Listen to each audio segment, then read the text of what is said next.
E hoje nós vamos iniciar a nossa aula da unidade 3, aí em ritmo de São João. Só lembrando para vocês não aglomerarem.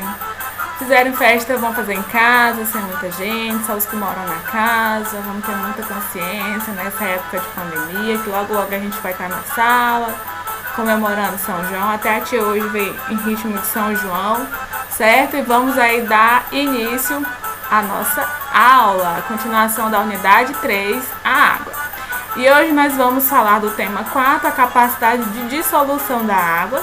Tema 5, o tratamento da água. E o tema 6, a contaminação da água, certo? Vamos lá. Iniciando nossa aula, continuando a aula passada, que nós já vimos ali um pouco sobre a água, a capacidade de dissolução da água. Bem, quando nós falamos em água, a água é uma substância essencial para a manutenção da vida aqui do nosso planeta Terra, sendo um dos componentes básicos do nosso corpo, da nossa célula, como nós vimos na aula passada, né? E dentre as suas principais propriedades, nós destacamos a sua capacidade de dissolver uma grande variedade de substâncias. Por isso, a água ela é considerada o quê? Um solvente universal. A vida como conhecemos depende da capacidade da dissolução da água. E o que seria essa dissolução? Dissolução é um processo em que, ao misturar dois materiais, um material se dissolve em outro. Ou seja, a gente está misturando materiais e eles estão o quê? Se dissolvendo. Solubilidade. Solubilidade é a capacidade de um material se dissolver em outro, certo? E temos também os solúveis. Solúveis é quando se dissolve. Então, nós temos duas substâncias solúveis, então elas são substâncias que se dissolvem. E temos as insolúveis, quando elas não se dissolvem. A água e a formação de mistura. Se nós adicionarmos um material ao outro, nós teremos o que? Uma mistura. E essas elas podem ser classificadas em misturas homogêneas e misturas heterogêneas. Misturas homogêneas apresentam uma única fase, por isso não conseguimos diferenciar visualmente os materiais que as compõem. Como, por exemplo, nós temos aqui, vou passar logo, a água e o sal. Quando a gente mistura essas duas substâncias, a gente vê, esses dois materiais, a gente vê que a mistura, você não consegue ali distinguir quem é água e quem é sal. Já as misturas heterogêneas apresentam o quê? Duas ou mais fases e nós conseguimos distinguir visualmente os materiais. Se você pegar na sua casa ou for fazer qualquer coisa e você misturar água e óleo, você vê que essas misturas, essas substâncias, elas não se misturam. Dá para você ver ali as moléculas de óleo em meio à água, ou seja, elas são substâncias misturas heterogêneas, que os materiais não se misturam. E quando eu falar homogênea, é que você não consegue visualizar, se o cachorro parar, se você não consegue visualizar os materiais presentes naquela mistura. Já a heterogênea, você consegue sim visualizar essa mistura. Temos também os elementos dessas misturas, que são os solutos e os solventes, que são os dois componentes, né, de uma mistura chamada de solução química. Então a gente tem os solutos, que é a substância que se encontra dispersa no solvente e corresponde à substância que será dissolvida e geralmente apresenta-se em menor quantidade na solução. E o solvente, que é a substância na qual o soluto está dissolvida para a formação de um novo produto, apresenta-se em maior quantidade na solução. Então a gente tem o quê? Que o soluto é o que? A substância que encontra dispersa no solvente. Digamos que o soluto seja o sal e o solvente a água, certo? O soluto é que você vai ali dissolver ele e a água vai ser o solvente, ou seja, ela vai dissolver aquele material. E temos a solução aquosas, nós chamamos de soluções aquosas, quando o solvente delas é a água. Aqui a gente tem uma amostra de soluto, nós temos o açúcar, o solvente nós temos a água e a solução nós temos o quê? A mistura de água com açúcar. Você não está vendo, mas quando a gente ali faz um zoom naquela imagem, nós podemos observar o quê? Que a mistura de açúcar e a água tá lá, ó, só que você não consegue visualizar se não for com algo mais preciso, que lá tem moléculas de açúcar. Separação de misturas.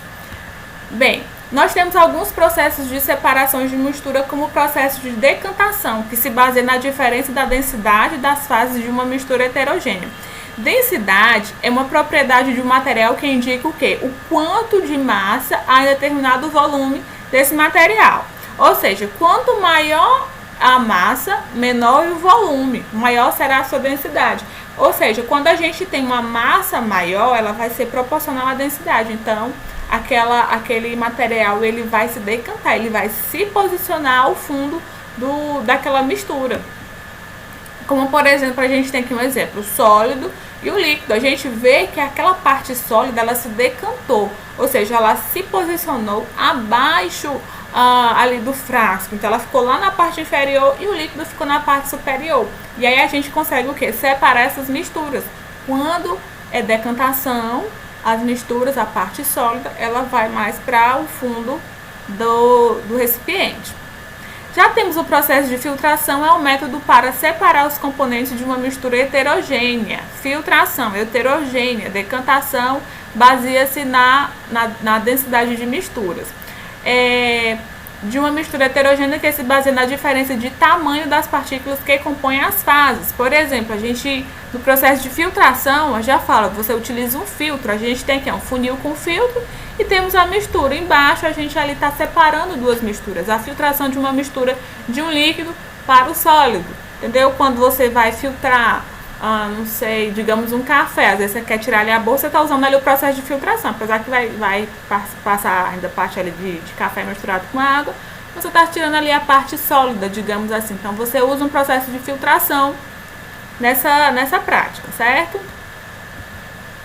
Temos o processo de evaporação. Evaporação consiste em um fenômeno em que os átomos de substância em estado líquido obtêm energia suficiente para passar para o estado gasoso.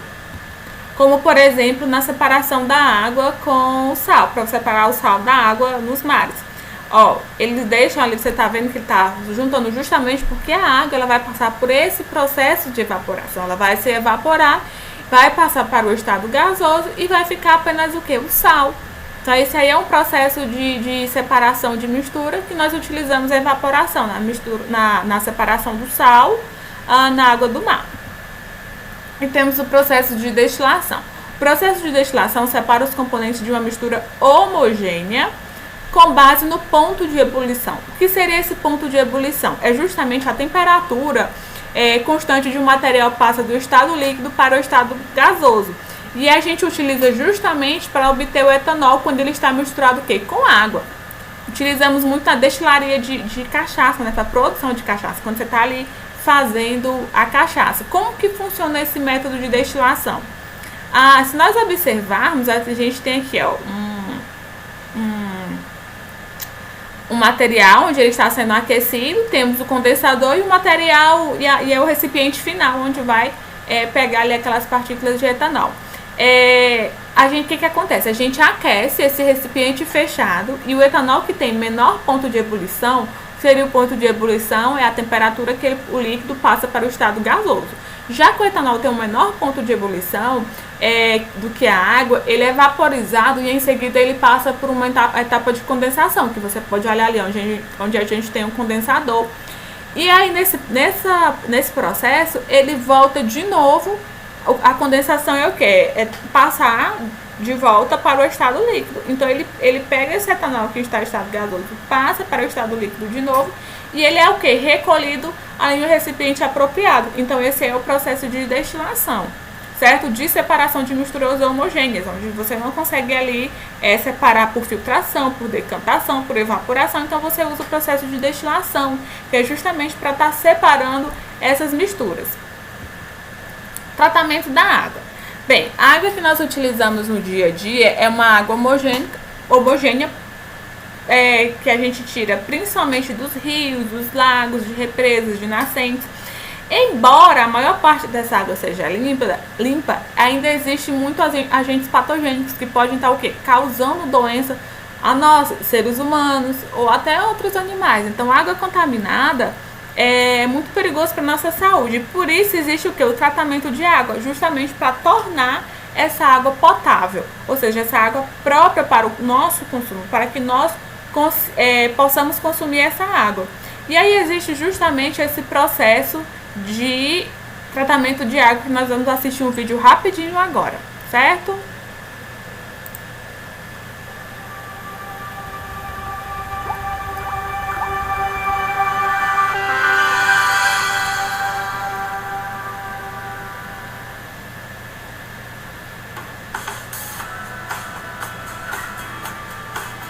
O tratamento da água começa com a oxidação, que é o processo de injeção de um agente oxidante na água, como cloro, para tornar insolúveis os metais presentes. O segundo passo é a coagulação, que através da adição de coagulantes promove a desestabilização das partículas de sujeira. Para otimizar o processo de coagulação, adiciona-se a cal, que mantém o pH da água no nível adequado. Depois disso, a água passa pelo processo de floculação, formando flocos mais consistentes, pesados e de maior tamanho. Já na decantação, os flocos formados no processo anterior separam-se da água indo para o fundo dos decantadores. Em seguida, a água passa pela filtração, quando são retiradas as impurezas que não sedimentaram. Depois da filtração, é feita ainda a desinfecção. Nesta etapa, a água recebe um agente desinfetante para eliminar os germes nocivos à saúde. Além disso, é feita a correção de pH, que é a adição de mais cal para proteger as redes de distribuição e das casas contra corrosão e incrustações. Por fim, em atendimento à portaria do Ministério da Saúde, é realizada a fluoretação da água através da adição de compostos químicos à base de flúor, com o objetivo de reduzir a incidência de cáries dentárias. Certo? Então a gente já viu até nesse vídeo os processos que a gente acabou de falar, de decantação e de filtração. Ou seja, ele decanta para que aqueles materiais contaminados vão para a base e possa depois haver a filtração. Então são processos que a gente utiliza ali para separar também e para tornar a nossa água própria para o nosso consumo, certo? Bem, a contaminação da água. A água é considerada contaminada quando contém organismos patogênicos ou apresenta os materiais tóxicos misturados nela, né? O que são os principais responsáveis por essa contaminação da água somos nós, seres humanos. Então, a água, ela é própria para o consumo, ela não deve ter agentes patogênicos, porque não vai prejudicar a nossa saúde. E a contaminação da água, ela é feita da seguinte maneira. Contaminação doméstica, são oriundas das águas do despejo de esgoto, sem tratamento prévio. Contaminação industrial. Os processos industriais podem gerar uma série de resíduos tóxicos, que muitas vezes são lançados diretamente em rios e lagos. E a contaminação agrícola, na utilização de quê? De pesticidas usados no controle de pragas, em lavouras e fertilizantes, e podem ser arrastados pelas chuvas e chegar aos rios e lagos, além de quê? De infiltrar no solo, contaminando os depósitos de água subterrâneos. Então, se a gente observar, a água ela é importantíssima para a nossa sobrevivência, para a nossa vida. Desde a aula passada, a gente está falando sobre a importância da água. E a contaminação da água pode ser dessas três maneiras: doméstica, industrial e agrícola. E nós, seres humanos, somos os que mais contaminamos a água. E existem diversas doenças que são transmitidas pela água. Nós temos, por exemplo, a amebíase, né? Temos a hepatite A. E além daquelas que nós conhecemos, que são bem famosas, que você tem que tirar o lixo, você tem que jogar o lixo fora, não deixar a água acumulada, como a dengue, a zika e a chikungunya, que é a nossa realidade aqui, que acontece com bastante frequência. E esse período a gente está vendo um grande número de pessoas, né, infectadas, de pessoas com dengue. Então a gente tem que ter cuidado, porque já estamos passando por período de pandemia, então Se nós conseguirmos pelo menos evitar uma dessas doenças, que é a dengue, então já melhora a nossa qualidade de vida. A gente vai estar melhorando até para os nossos vizinhos. Não deixem água parada, reclamem, sempre mantenham o seu quintal limpo, não deixe vasos com água acumulada, ali naqueles pratinhos de vaso. E sempre devemos ter a consciência de que? De economizar água. Precisamos economizar água. O Brasil vai passar por mais uma crise de transtorno hídrico, né? A gente já vai ter aí tá com um índice menor de chuvas, então a gente já tem que pensar que nós precisamos economizar água, né? A conta de energia está subindo porque as hidrelétricas estão com baixa quantidade de água, já que a nossa energia vem das hidrelétricas, que depende da água, então por isso nós vamos sentir também no reflexo da nossa conta de luz. Então sempre já temos que ter essa noção que nós temos que economizar água de qualquer jeito para a nossa sobrevivência. E aí mais uma musiquinha para vocês ficarem pensando que o quê? Que a água é necessária para a nossa vida. Se é necessária, então nós temos que o quê? Que economizá-la, que manter limpa. Então vamos lá em ritmo de São João terminar a nossa aula. Até a próxima. Tchau, tchau!